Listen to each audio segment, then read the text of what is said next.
Karnataka government has proposed a new policy to regulate street vendors in Bengaluru, following a key meeting of the Greater Bengaluru Authority. Deputy Chief Minister D.K. Shivkumar said the decision was discussed during the Greater Bengaluru Authority Executive Committee meeting, attended by MLAs, officials, and civic agencies.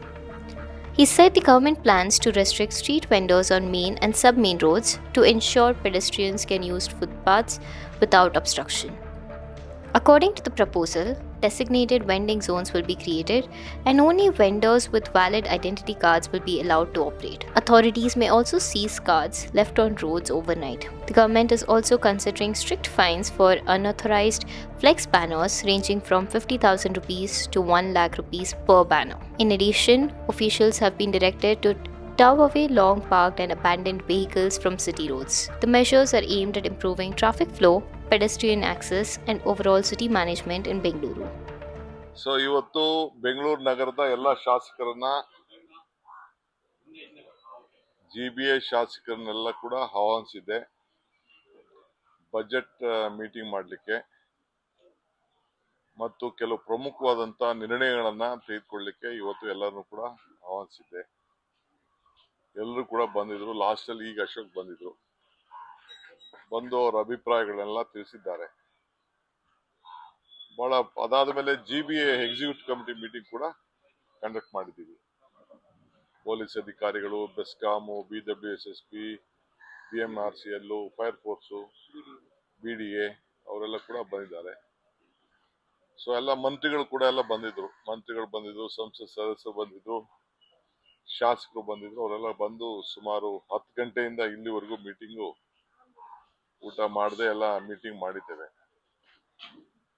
ಒಂದು ward wise grant ಒತ್ತಡವನ್ನ ಮಾಡಿದ್ದಾರೆ. ಎಲ್ಲ 5 corporation separate ಆಗಿ ಅವ್ರದೇ ಆದಂತ budget ತಯಾರನ್ನು ಮಾಡ್ಕೊಂಡಿದ್ದಾರೆ.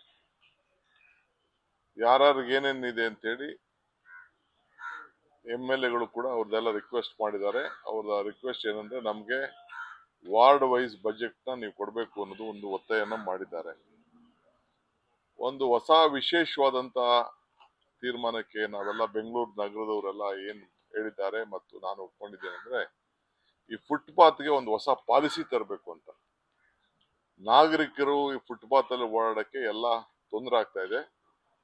ಬಹಳ investment ಮಾಡಿ footpath ಮಾಡಿಸಿರ್ತೀವಿ.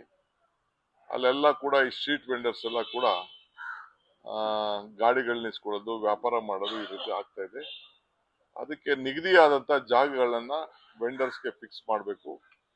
ಈ ಫುಟ್ಪಾತ್ ನ ಕ್ಲೀನ್ ಮಾಡಿ ಅವಕಾಶ ಮಾಡಿಕೊಡ್ಬೇಕು ಜನರು, ನಾಗರಿಕರು ಓಡಾಡಕ್ಕೆ. ಇವ್ರು ಸ್ವಂತ ಯಾರೋ ಒಬ್ರು ವ್ಯಾಪಾರಕ್ಕೋಸ್ಕರ ಇಡೀ ಆ ಫುಟ್ಪಾತೆ ಓಡಾಡಕ್ಕಾಗದೆ ತಿರ್ಗಾ ರೋಡ್ಗೆ ಬರೋದು ಇವೆಲ್ಲ ಆಗ್ತಾ ಇದೆ. ಇದನ್ನ ನಿಲ್ಲಿಸ್ಬೇಕು ಅಂತೇಳಿ ತೀರ್ಮಾನ ಮಾಡಿ ಆ ಫುಟ್ಪಾತ್ಗೆ ಒಂದು ಹೊಸ ಪಾಲಿಸಿ ಮಾಡಬೇಕು. ಮತ್ತು ಮೇಜರ್ ಎಲ್ಲೆಲ್ಲಿ ಅವರು ಇಟ್ಕೊಳ್ಬೇಕು ವೆಂಡಿಂಗ್ ಮಿಷಿನ್ಗಳನ್ನ, ಅಲ್ಲಿ ಅವ್ರು ವ್ಯಾಪಾರ ಮಾಡಬೇಕು ಅನ್ನೋದನ್ನ ರಸ್ತೆಗಳನ್ನ ನಿಗದಿ ಮಾಡಬೇಕು ಅಂತ. ಬೇರೆ ಕಡೆ ಎಲ್ಲ ತೆಗಿತಾ ಇದೀವಿ. ನಾವು ಅನೌನ್ಸ್ ಮಾಡ್ತೀವಿ ಇಂಥ ರೋಡಲ್ಲಿ ಯಾರು ಫುಟ್ಪಾತ್ ಇಟ್ಕೊಳಂಗಿಲ್ಲ ಅನ್ನೋದನ್ನ ತೀರ್ಮಾನ ಮಾಡ್ತೀವಿ. ಕೆಲವು ಸೈಡ್ ರೋಡಲ್ಲಿ ಇಟ್ಕೊಳಕ್ಕೆ ಯಾರು ರಿಜಿಸ್ಟರ್ ಮಾಡ್ಕೊಂಡಿದಾರೋ ಅವ್ರಿಗೆ ಅವಕಾಶ ಕೊಡ್ತೀವಿ. ಅದು ಬಿಟ್ಟು ಮಿಕ್ಕಿದ್ನೆಲ್ಲ ತೆಗಿಸ್ಲಿಕ್ಕೆ ಎಲ್ಲ ಶಾಸಕರು ಒಗ್ಗಟ್ಟಿನಿಂದ ಅಭಿಪ್ರಾಯ ವ್ಯಕ್ತಪಡಿಸಿ ನನಗೆ ಇದನ್ನ ಜವಾಬ್ದಾರಿಯನ್ನ ಕೊಟ್ಟಿದ್ದಾರೆ. ಆಮೇಲೆ ಎಲ್ಲ ಫ್ಲೆಕ್ಸ್ಗಳು ನಾವ್ ಎಷ್ಟೇ ಹೇಳಿದ್ರು ಕೂಡ ಫ್ಲೆಕ್ಸ್ ಆಗ್ತಾನೆ ಇದ್ದಾರೆ. ಎಲ್ಲಾ ಪಾರ್ಟಿಯವರು ಆಗ್ತಾ ಇದ್ದಾರೆ, ನಮ್ಮ ಪಾರ್ಟಿಯವರು ಆಗ್ತಾ ಇದ್ದಾರೆ, ಎಲ್ಲಾರ ಶಿಷ್ಯ ಕೋಟಿಗಳು ಆಗ್ತಾರೆ. ಯಾರ್ಯಾರ ಹೆಸರು ಅಲ್ಲಿ ಕೆಳಗಡೆ ಇರ್ತದೆ ಅವ್ರಿಗೆ 50 ರಿಂದ 1 ಲಕ್ಷ ರೂಪಾಯಿವರೆಗೂ ಒಂದೊಂದು ಫ್ಲೆಕ್ಸ್ಗೆನೆ ಫೈನ್ ಹಾಕ್ಬೇಕು ಅಂತ ನಾವು ಹೇಳಿದ್ದೇವೆ. ಯಾಕೆಂದ್ರೆ ಈ ಫ್ಲೆಕ್ಸ್ ದಂಧೆ ವಿಪರೀತ ಆಗ್ತಾ ಇದೆ. ಬರ್ತಡೇ, ಆ ಬರ್ತಡೇ, ಈ ವಿಶಸ್ಸು, ಆ ವಿಶಸ್ಸು ಅಂತೇಳಿ ಗೌರ್ಮೆಂಟ್ ಏನಾದ್ರು ಒಂದು ಇತ್ತು ಅಂದ್ರೆ ಅದಕ್ಕೊಂದು ಸ್ಟ್ರೀಮ್ ಲೈನ್ ಇದೆ, ಅದು ಲೆಕ್ಕಾಚಾರ ಇದೆ, ಅಡ್ವರ್ಟೈಸ್ಮೆಂಟ್ ಬೋರ್ಡ್ಸ್ ಇದೆ. ಅದನ್ನ ಬೇಕಾದ್ರೆ ತೆಗೆದುಕೊಂಡು ಯಾರು ಬೇಕಾದ್ರೂ ಮಾಡ್ಬೋದು. ಅದು ಬಿಟ್ರೆ ಬೇರೆ ಎಲ್ಲೂ ಕೂಡ ಹಾಕ್ಲಿಕ್ಕೆ ಅವಕಾಶ ಇಲ್ಲ. ಸೊ ಫ್ಲೆಕ್ಸ್ಗೆ ನಾನು ಇವತ್ತೇ ಮತ್ತೆ ನಾನು ಜಾಗೃತಿಯನ್ನ ಎಲ್ಲರಿಗೂ ಹೇಳ್ತಾ ಇದ್ದೀನಿ. ಎಲ್ಲಾ ಕಾರ್ಯಕರ್ತರು, ಎಲ್ಲಾ ಪಕ್ಷದವ್ರಿಗೂ ಹೇಳ್ತಾ ಇದ್ದೀನಿ, ನೀವು ಹಾಕಿ ಅನುಭವಿಸಿ ನೋಡಿ ಗೊತ್ತಾಗ್ತದೆ. ನಾವು ಪೊಲೀಸ್ ಅವ್ರಿಗೂ ಹೇಳಿದೀವಿ, ಪೊಲೀಸ್ಗೂ ರೆಸ್ಪಾನ್ಸಿಬಿಲಿಟಿ ಕೊಟ್ಟಿದ್ದೀವಿ, ನಮ್ಮ ಕಾರ್ಪೊರೇಷನ್ ರೆಸ್ಪಾನ್ಸಿಬಿಲಿಟಿ. ಪೊಲೀಸ್ ಅವರು ನಮ್ಮ ಕಾರ್ಪೊರೇಷನ್ ತಿಳಿಸುವಂಥದ್ದು. ಸೊ ಅದಕ್ಕೇನ್ ಬೇಕೋ ಕಾನೂನು ಪ್ರಕಾರ ತೆಗೆದುಕೊಂಡು ಬೆಂಗಳೂರು ಬ್ಯೂಟಿನ ಫ್ಲೆಕ್ಸ್ ಕಟ್ಟೋದ್ರಿಂದ ಹಾಳು ಮಾಡ್ತಾ ಇದೀರಿ ಅಂತೇಳಿ ಅವ್ರ ಮೇಲೆ ಕೇಸ್ ತೆಗೆದುಕೊಳ್ಳುವಂತ ಕೆಲಸಕ್ಕೆ ಮಾಡ್ತೀವಿ. ಆಮೇಲೆ ವೆಂಡರ್ಸ್ ಯಾರು ಕೂಡ RTL ಮತ್ತು ಸಬ್ RTL ರೋಡಲ್ಲಿ ಯಾರು ಕೂಡ ಅಂಗಡಿ ಇಡ್ಲಿಕ್ಕೆ ಬಿಡುವುದಿಲ್ಲ. ಅವರೆಲ್ಲರೂ ಕೂಡ ಹೀಗೇನೆ. ಆಮೇಲೆ ಕೆಲವ್ರು ಏನ್ ಮಾಡ್ತಾರೆ ಅಂದ್ರೆ ರಾತ್ರಿ ಹೊತ್ತು ಹಗಲೊತ್ತು ಮಾಡ್ಬಿಟ್ಟು ರಾತ್ರಿ ಹೊತ್ತು ಏನಾದ್ರು ಕಟ್ಬಿಟ್ಟು ಹೊರಟೋಗಿರ್ತಾರೆ.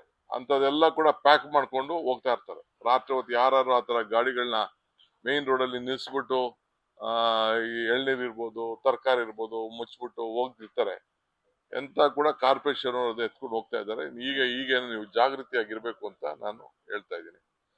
ಆಮೇಲೆ ವೆಂಡರ್ಸ್ಗೆ ನಾವೀಗ ಸುಮಾರು ಜನ ರಿಜಿಸ್ಟರ್ ಮಾಡ್ಕೊಂಡಿದ್ದಾರೆ. 60,000 ಜನ ರಿಜಿಸ್ಟರ್ ಇದ್ದಾರೆ. 30,000 ಜನ ತಳ್ಳೋ ಗಾಡಿ ಬೇಕು, ನಮ್ಗೆ ವೆಹಿಕಲ್ಸ್ ಬೇಕು ಅಂತ ರಿಕ್ವೆಸ್ಟ್ ಮಾಡಿದ್ದಾರೆ. ಅದಕ್ಕೆ ಟೆಂಡರ್ ಕರಿತಾ ಇದೀವಿ. ಅಂತವ್ರಿಗೆ ಬಂದು ರೋಡಲ್ಲಿ ವ್ಯಾಪಾರ ಮಾಡ್ಕೊಂಡು ಸೈಡಲ್ಲಿ ನಿಲ್ಸ್ಕೊಂಡು ಹೋಗೋದಕ್ಕೆ ಅವಕಾಶ ಮಾಡಿಕೊಡ್ತೀವಿ. 30,000 ಜನ ಈಗ ನಮ್ಗೆ ಬೇಕು ಅಂತ ಕೇಳ್ಕೊಂಡಿದ್ದಾರೆ. ಅದಕ್ಕೆ ಟೆಂಡರ್ ಕರೆದಿದ್ದೀವಿ. ಆಲೆ ಇನ್ನು ಮಿಕ್ಕಿದ್ದು ಕೂಡ ಕರಿತೀವಿ ನಾವು. ಆ ಡಿಸೈನು ಕೂಡ ನಾನು ತೀರ್ಮಾನ ಮಾಡಿದ್ದೀನಿ. ಸೊ ಮಾಡ್ತೀನಿ. 60,000 ಜನ ಅಫಿಷಿಯಲ್ ರಿಜಿಸ್ಟರ್ ಮಾಡ್ಕೊಂಡಿದ್ದಾರೆ ಬೆಂಗಳೂರು ನಗರದಲ್ಲಿ. ಅವ್ರಿಗೆ ನಿಮ್ಗೆ ನಾವೆಲ್ಲಿ ಹೇಳ್ತೀವಿ ಆ ಜಾಗಗಳಲ್ಲಿ ಬೇಕಾದ್ರೆ ನೀವು ವ್ಯಾಪಾರ ಮಾಡ್ಕೊಂಡು ನೀವು ಹೋಗ್ಲಿಕ್ಕೆ ಒಂದು ಅವಕಾಶ ಇದೆ. ಆಮೇಲೆ ಯಾರು ಐಡೆಂಟಿ ಕಾರ್ಡ್ ಇಟ್ಕೊಂಡಿದ್ದಾರೆ ಅವ್ರು ಮಾತ್ರ ನಾವು ಇಡ್ಲಿಕ್ಕೆ ಅವಕಾಶ ಮಾಡಿಕೊಡ್ತೀವಿ. ಐಡೆಂಟಿಫಿಕೇಶನ್ ಕಾರ್ಡ್ ಇಲ್ಲದೆ ಹೋದ್ರೆ ನಾವು ಯಾರಿಗೂ ನೀವು ರಿಜಿಸ್ಟರ್ ಮಾಡ್ಕೊಳ್ಳೋದ್ರೆ ಯಾರಿಗೂ ಅವಕಾಶ ಇಲ್ಲ. ಆಮೇಲೆ ಪಾರ್ಕಿಂಗ್ ಟೈಮ್, ಪಾರ್ಕಲ್ಲಿ ಟೈಮ್ಗಳೇನಿದೆ ಆ ಪಾರ್ಕ್ ಟೈಮ್ನ ನಿಗದಿ ಎಲ್ಲ MLAs ಕಡೆ ಹೇಳಿದ್ದಾರೆ.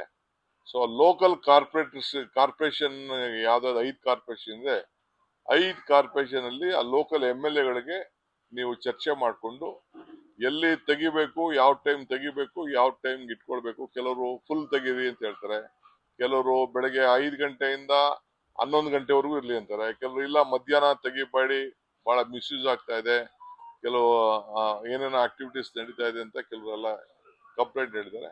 ಸೊ ನಾವು ಅವ್ರಿಗೆ ಆ ವಿಚಾರನ ನಾವು ಬಿಟ್ಬಿಟ್ಟಿದ್ದೀವಿ.